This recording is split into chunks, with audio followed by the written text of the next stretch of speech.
Arnulf of Leuven, Salve Caput, Episode 1. We begin a new series here called the Salve Caput Cruentatum, Hail, O Sacred Head. It used to be thought that this was written by Bernard of Clairvaux. In fact, it was thought so for a very long time. And Bernard, of course, was a very famous theologian and a beautiful poet, and his dates are 1090 to 1153. But now scholars are convinced that the poem ought to be ascribed to or assigned to someone else, namely Arnulf of Leuven. And Arnulf lived from approximately 1200 to 1250, so an old contemporary of Thomas Aquinas and Bonaventure, and 100 years younger than Bernard of Clairvaux. The whole poem is written in stanzas, and each stanza is designed this way. The first 4 lines rhyme, cruentatum, coordinatum, vulneratum, verberatum, and each of them features 8 syllables. The last line also features 8 syllables, but it does not rhyme with the others. It rhymes with the final line of the following stanza, as we will see. And it's written in basically a trochaic meter, which is a long-short, but many of these are long, as you'll see. So the poem sounds like this.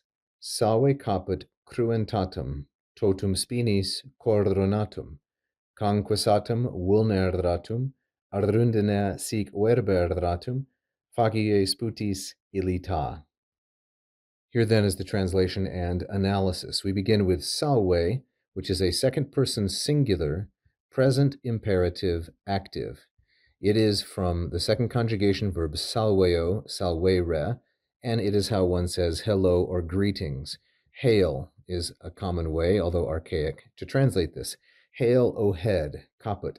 This one is going to be neuter, singular, and vocative. This is a third declension noun.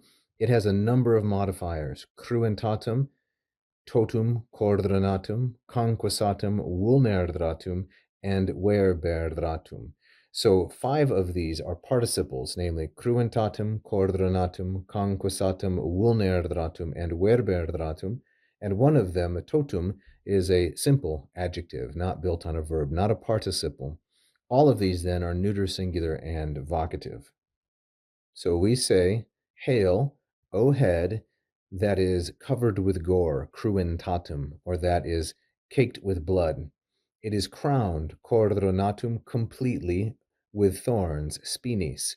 So we have identified each one of these adjectives or participles. And what about spinis? This is going to be feminine, plural, and ablative, and this is an ablativus instrumenti, an ablative of instrument or of means. So crowned how? With thorns. It is conquisatum, it has been struck. The head is wounded, vulneratum, and it is thus seek with a reed, arundine, beaten or hit, verberatum. Arundine here is feminine singular and ablative, so much like spinis, feminine ablative, but this one's singular and spinis plural. It is also an ablative of instrument. So beaten how? By a reed, arundine. So this is the third declension noun, arundo, rundinus, like so, and it's feminine. So this is something that would grow in a swampy area, and it is then used as an instrument of torture. And then the last line is facie sputis illita, like so. So facie and illita are going to be feminine singular and ablative, and I take this whole line as an ablative of description, which is not uncommon for parts of the body, or perhaps it is an ablative absolute. Then and facie, of course, here is from the 5th declension, facies, faciei, like so, and feminine, modified by illita, which is from the 3rd conjugation verb illino, illinere, which means to smear. So with his face smeared, sputis, with spittle. Sputis is neuter, plural, and ablative. From the 2nd declension noun, sputum, sputi, neuter, as I said, and like arundine and spinis, this is going to be an ablative of instrument. Thank you so much for watching this free video. I hope that you learned a lot about the classical languages and advanced your knowledge and enjoyment.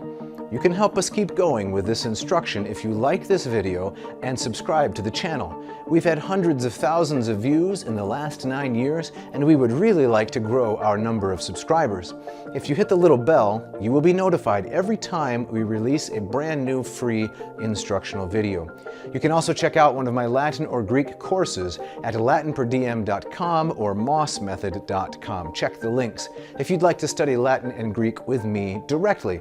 So keep learning, and vale tote omnes.